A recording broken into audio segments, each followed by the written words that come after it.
There are as many intersex people as there are redheaded people. Intersex is not a third gender, and they're not as common as redheads, and it's important for me to debunk this here. I disagree with having sex and gender being two different things. Okay, I well, believe that's them a to be fact. one. In this video, we're going to go through Jubilee's very interesting new debate between 4 individuals who were transgender and decided to detransition, and 4 individuals who currently live their life as transgender. I'm going to be debunking a few very key myths during this video, so make sure you stick around, and with that, let's get into the clips. Step forward if you agree with the prompt. Gender-related treatment should be banned for minors. I repeat, gender-related treatment should be banned for minors. Medical transition is no place for a child. I transition as an adult, and I have medical complications. I have mental health issues. Child cannot consent to a medical transition because kids want to eat ice cream every day. It doesn't mean that they should. I kind of agree with you on that as well, because we have so many rules and regulations when it comes to tobacco or alcohol or any type of drugs. Driving a car, you can't even rent a motel until you're like 25. There's some specific things that we need to put into place that I think would help protect our children, because the minors themselves really don't know who they are until they become 25, 26 years old. Their minds aren't fully developed, and it kind of breaks my heart a little bit. So I did transition as a minor. I was a teenager who had a lot of mental health issues and had been sexually exploited and hated my body. And it ended with me kind of finding spaces where that was twisted into, no, you're just a boy in the wrong body. And it ended with me having my first ever medical intervention being a double mastectomy at 16, before any hormones, before anything else. And because of transitioning at such a young age, in the past 6 months, I have watched my body fall apart and waste away in front of me. I have constant joint pain. I've watched my muscle mass waste away. I've watched my vocal cords hurt. I don't know if I'll ever be able to carry a child. The evidence we have suggests that the best way to figure out if gender dysphoria persists into adulthood is to let them grow up. Because a lot of these kids will grow out of it, and many of them will just grow up and end up being gay or gender nonconforming. I came out to my parents in a mental health facility after telling the therapist that I thought I was transgender. And she told me we had to tell your parents so that way you can get the help you need. It led to me seeing a gender therapist who, honestly, the issues I was facing were never addressed. To this day, no one ever addressed the fact that I had severe, trauma and exploitation going on as a young teenager. Instead, I was kind of just affirmed in, you believe this, and instead of even just a little pushback, it led me to the point where the very first medical intervention I ever had was a double mastectomy at 16. A few months after that, I started testosterone because it was the next step of what I was supposed to do. Man, some of these detransitioners' stories are extremely sad. The effects that these irreversible measures can have on somebody are just detrimental to one's life. And to think that little children are being encouraged to take such measures is very alarming. And furthermore, to think that the most vulnerable people in our society are being targeted by this ideological movement that's fundamentally Marxist is even worse. A lot of the times, these individuals are just very confused about who they are. And like she said, she experienced serious trauma that led her down that path. And we are at a stage in our culture where everyone is too scared to have this conversation. People are scared of being attacked by a mob if they bring up one of the many reasons that a young person might be confused about who they are or confused about their sexuality, such as trauma and also being exposed to different ideas at a young age. It is an uncomfortable conversation, but it's a conversation that needs to be had rather than anybody who questions the dogmatic ideology of this movement being called a horrible person. And rather than seeking the psychological help that a lot of these people need, we're told that we just have to affirm their identity and affirm their existence, whatever that means. And for many people, like we're seeing in this video, they're being led down a path towards hell, when maybe all they needed was an adult in the room. I mean, if we're going to be honest, every major medical organization supports gender-affirming care for trans youth. They say it's absolutely do. safe and it's life-saving. And there are numerous studies that back that up. The study that backs it up for puberty blockers is the Dutch protocol, and the same I have scientists. 10 studies that I can bring to you The right same now. scientists that brought that up have since rolled it back and said it was never supposed to be applied the way it has. The American medical industry, we all know, is money hungry and has gone off the rails. I do agree that there are definitely some doctors out there that may be taking advantage of trans people, and I'm sorry that you went through this. Truly, I really am sorry. But trans kids are valid, and it's not a decision that they're making. Right. It's healthcare. What I'm going to say is we insult children, our youth, so much by taking away their autonomy and their own agency over their own decisions and insulting that they know who they are. Like an adult knows who they are more than they do. No one knows who I am more than I do. Right. And it's always been that way. I've always known who I was. I've never felt like I was in the wrong body. I just had to adjust my body. And so I think taking away kids' agency and the right to their own body is, it's anti-human. I have a question. Do you believe minors should be able to get tattoos or plastic surgery or consent to the list of other? so different. No, wait, no, understand, hold on, I let me understand they answer are this different question for things, you. but to what No, you level can't do even we? make that No, to what level do we give children bodily autonomy over everything they do? Because here's the thing, children need barriers in childhood development. You need barriers, and they need a safe way to push against those barriers. And I worry with the current medical system that instead of giving them a safe way to express themselves and push against barriers, we have taken some of those barriers away.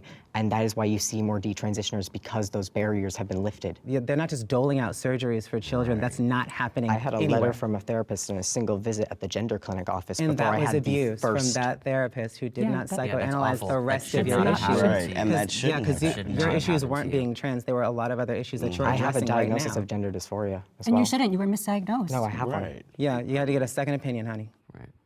And how was Can I, I- how was I supposed to do that when my parents were told That's that not I would your kill fault. myself? But your Yeah, that's not your parents, fault. your Their- parents, Their biggest crime in all this was trusting in a medical system that they thought would help me, and the professionals apparently not doing the right thing I here. understand, but your Yeah, parents were absolutely responsible for the decisions that were made on your behalf. I think that what this really highlights is the importance of you sharing your story, because what it shows is that you can't jump into these transitions, and you Yeah. shouldn't listen to these doctors that push you to transition just Nobody because you're feeling a should. certain way. Okay, so all of a sudden the parents are responsible for the decisions. All of a sudden you shouldn't transition because you just feel a certain way. Well, where is the line? What amount of feeling is enough and what amount of feeling is insufficient? What are the clinical guidelines? And isn't that just convenient to now be able to lay the responsibility and the blame solely at the feet of the parents? If they don't affirm the child's identity and let them transition, they are monsters. If they do affirm the child's identity and let them transition, but then the transition was a mistake, they're monsters. From my understanding, you have to give full autonomy to the child to tell you exactly who they are. And supposedly it's an insult to tell them what to do, right? But now all of a sudden they need a second opinion.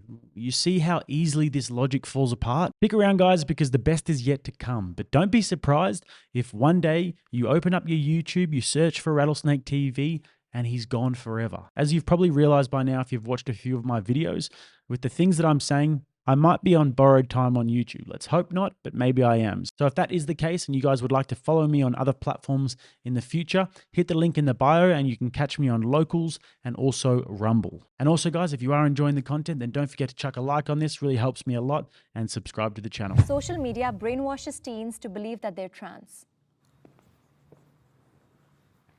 I have to agree on that one. Like, there's this thing about it. Right. Like, yeah, there's this play that they have.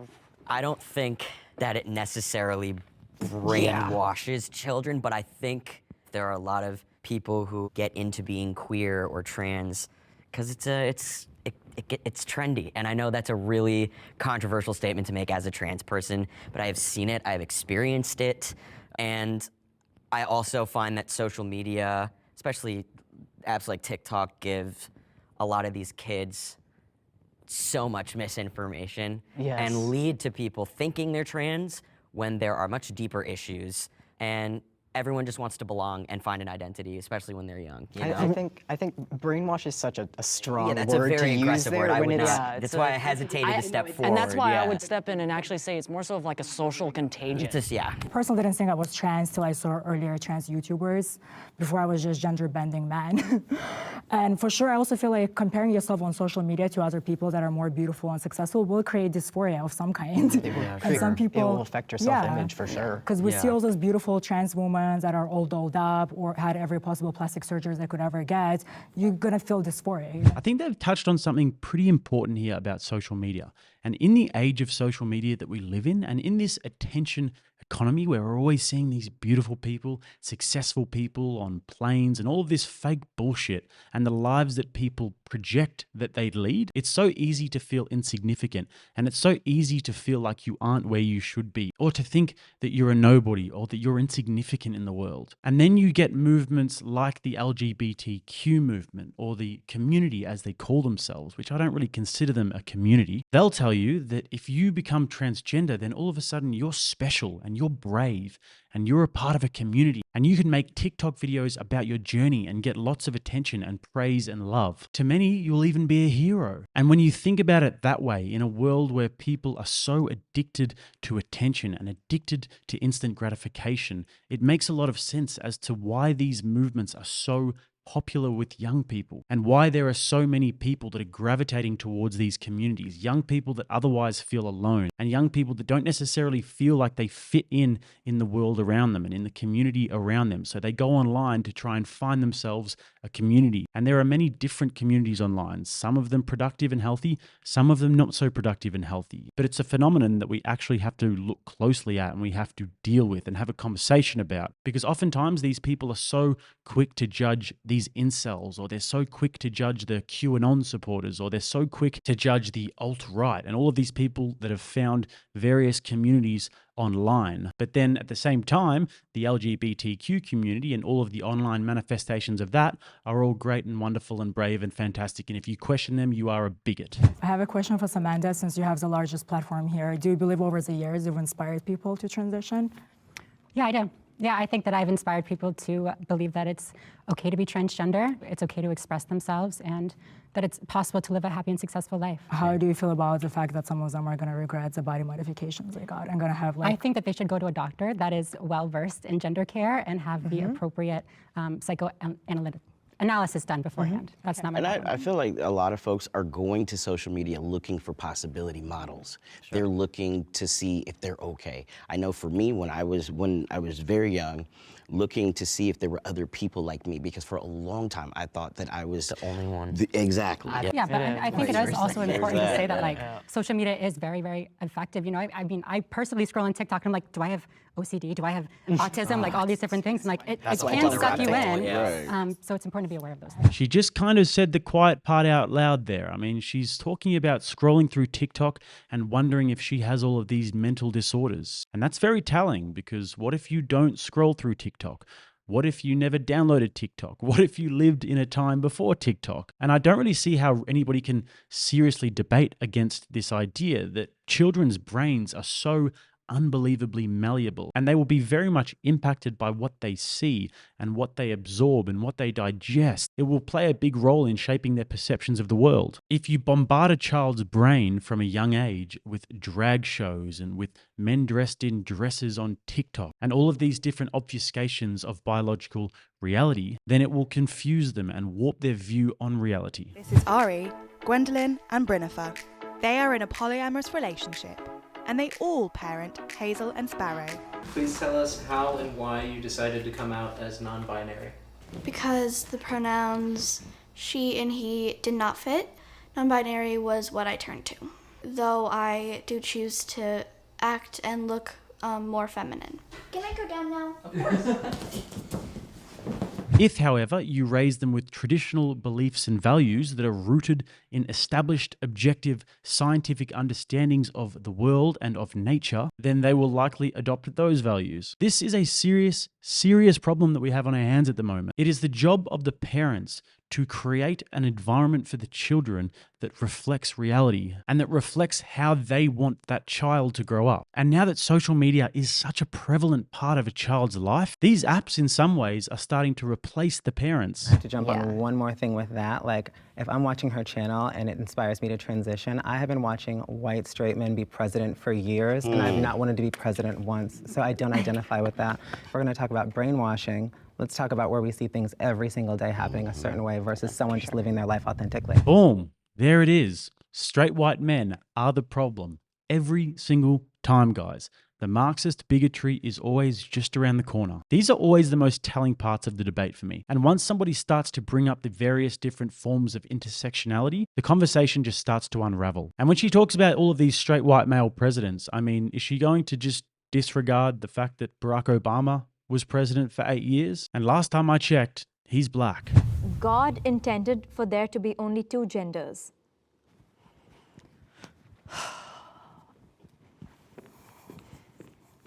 We were designed to procreate and be able to bring life back to the earth because we live and we die, we live and we die. It's a rotation of a process of life in itself, and it's its own journey.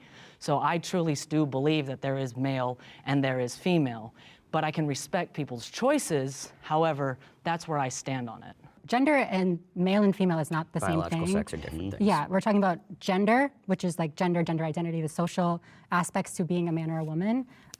But male and female dictate sex, so like body parts. I disagree with having sex and gender being two different things. Okay, I well, believe that's a them to be fact. one. So I believe that there is, they're the same, they're one and the same. They're not different, but we have evolutionary problems within the humanity, because I also see that there are intersex animals that do exist, and that's how they're born. But I also do believe that the initial design was for man and woman, and then somewhere along the way, viruses, mutations, diseases, plagues, all that type of stuff that we have in the world does play a part back onto the world itself. But I believe the initial intent was for God to create Adam and Eve, not Adam and Steve. I'm just gonna say it. That's homophobic. I know it sounds homophobic, and I understand No, I'm it hitting. is. It is homophobic. That's okay. Homophobia made me transition, and that's what you're perpetuating right now. I grew up in a very homophobic family, and since I was a kid, I was always brainwashed, said gay is bad. My parents were not happy that I was naturally feminine. They always tried to make me more masculine. They tried to give me to masculine sports. I was mercilessly bullied at school for my femininity, constantly being told that I'm not a real man, that I'm a sissy. And when I came out to my parents as gay, they took me to therapists and tried to do pretty much conversion therapy on me, which failed. So I don't believe in God. I believe in people that exist right in front of me, and I believe they should have the right to exist. And so I'm not saying they don't have the right to exist. I'm no, just but saying, I mean, I'm just saying that was the they initial weren't mistakes intent. either. They're just here the way you and I are here right now, and they are who they are, and we have to accept people as they are. Right, and there are biological differences in trans folks. When we look at the brainstem, you know, our brainstems are different. Like that's Neurologically. Right, neurologically, we're different. Yeah, and male so and female are different, exactly. Trans people are different. Yes. They've found a distinct difference in the white matter. cortex. There is no biomarker for trans. Some brain scan of some gay males is identical to female brain, but there is no biomarker for trans. Please don't spread misinformation. There is science that hints towards it. It's just not confirmed. No, Well, there's it's not there's confirmed, research so- done. So therefore, it falls that under hints the towards belief that there is, but there is no scientific fact to back that up, which therefore I believe that God's initial intent was to create male I and think female. if We have historically spent more time focusing on and celebrating several genders. There are several different cultures throughout the world that celebrate the different genders, and to negate the fact that they exist and to negate their validity is just wrong. Once again, we hear this argument that there are different cultures around the world that have more than two genders, and it's just such a non-argument, because just because another culture does it doesn't mean we don't negate it. With that logic, in the Dani tribe of Papua New Guinea, women ritually cut off their fingers when grieving the death of a loved one in order to keep the agitated spirits at bay and to signify bereavement. And if you want to get dark about it, you can look at the rituals of the Sambian boys of Papua New Guinea, separated from their mothers at the age of 7 and made to do some pretty questionable things that you can go and research in your own time. Should we negate these practices? Yes, we most definitely should, because we understand now that these are unnecessary forms of suffering that people do not need to endure. Just because another culture does it doesn't make it right. There are as many intersex people as there are redheaded people on the planet. I can name 12 people at the top of my head who are born intersex, so to pretend like there's man and woman is just erasing an entire group of people. The God you speak of, the first God that intersex people get to meet is the doctor, because it's up to their discretion of just what you're gonna be when they mutilate their body to be a man or a woman, and that is not fair. Right. The God is the doctor who decides who you're going to be and then mutilates your body in accordance with his or her diagnosis. Sounds to me like she's actually talking about transgender children, because that's the only way that that could make sense. The doctor doesn't choose the sex of an intersex person. An intersex person's sex is predetermined biologically. And whether you agree with it or not, surgeries are then carried out by the doctors to allow these people to be able to live somewhat of a normal life in accordance with their biological sex. And intersex is not a third gender, and they're not as common as redheads, and it's important for me to debunk this here. Intersex people are still either male or female. It's just more difficult to ascertain which one sometimes. Biological sex is determined by gametes, which is sperm or eggs. There are no intermediate gametes, and it's impossible for somebody to have both. It's also an extremely rare condition. It's not 1.7 like they're citing there. And fair enough, they're quoting Amnesty International, but Amnesty International are just wrong about that. It's not 1.7, it's about 0.18%, about 100 times less than that. This idea that intersex people are as common as redheads, or rangers as we call them in Australia. How is it okay for you to bully Ben? Because he's a ranger. A what? A ranger, sir.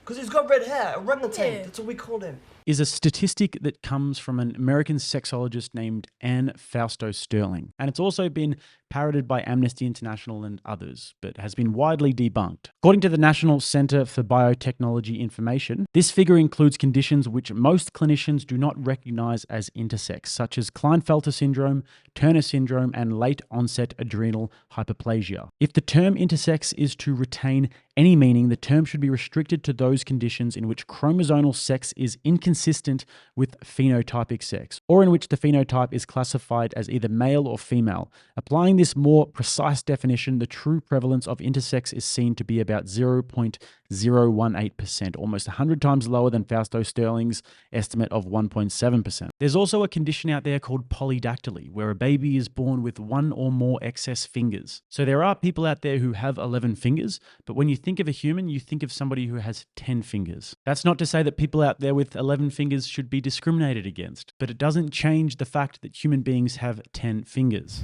The LGBTQ plus community is not as accepting as they claim.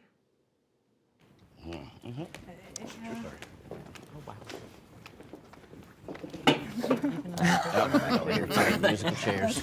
Musical chairs? Yeah. I'm embarrassed to agree. That is true information. There's still so much transphobia within the LGBT people in the LGBT community that hasn't been addressed yet. Shoot, there's transphobia within trans people. Absolutely. When I was transitioning in high school, I searched for acceptance from the cis hetero world. And now I feel like I'm doing the opposite and searching for acceptance from my own community half the time. Like when I was in college, the queer community on my campus hated me because I did like heteronormative like guy stuff. I played lacrosse, I was in a frat, but like I wasn't that guy, I guess, that they had in their head. And every time I would go to the LGBT club meetings, I would get like they would stare into my soul like I was just this awful thing. And it's always just made me feel invisible and small in whatever space I'm in. And I find that just really disheartening. And it happens in a lot of other cultures and communities as well too. So It's funny that it just happens. You mentioned like the transitioning in high school part and like that shift from, you know, searching for acceptance outside and then turning around and then having to search for acceptance within the community. Yeah. Because I did notice that when I was still living as a trans man, when I passed really well, all of a sudden it was like I wasn't welcome in these spaces anymore. Until they knew, and then you get that icky feeling of like you only want me here because of that. And you know now I have the D-trans aspect where no community wants me. Very interesting way to end there. And look, these 4 individuals were much more pleasant than your usual trans activists, even though they're on the wrong side of history, no doubt. They are on the side of minors being able to go through transition surgery, which in my mind is completely inexcusable. But aside from that, it appears as though all 4 of them have had their surgeries and they are happy. If what they are projecting is the truth and they are happy, then good for them. When you do think about everything that they must have gone through and how difficult it would have been to actually get to a place where you decide that you want to change your body irreparably like that, and all of the physical and mental trauma that must have come along with that, it's very difficult to sit on the sidelines and say that their decision was personally wrong. If you're a fully grown adult and you decide to make that decision, then your choice. And I think that that's the way that most people feel. They don't have any particular animus towards trans people. The big problem that a lot of people have with this is the dogma involved with the movement and the imposition of sexual ideologies on children. There is no situation in the world where it is okay to have people doing drag shows in front of children. And there is no universe where it is remotely acceptable for a teacher to be telling little kids that they can change their gender. Gender won't decide the choices we make.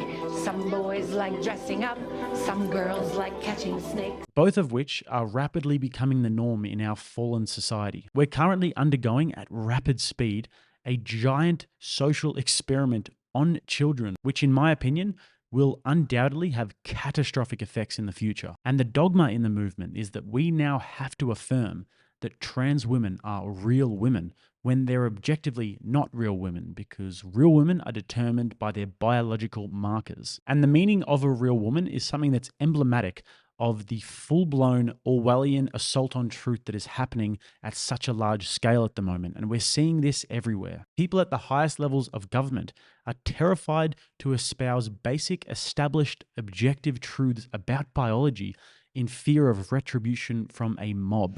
Keir Starmer has said that he believes 99.9% of women do not have penises. And I know it's a strange thing for him to say, but given recent events in New Zealand, I'd ask again, how do you define what a woman is?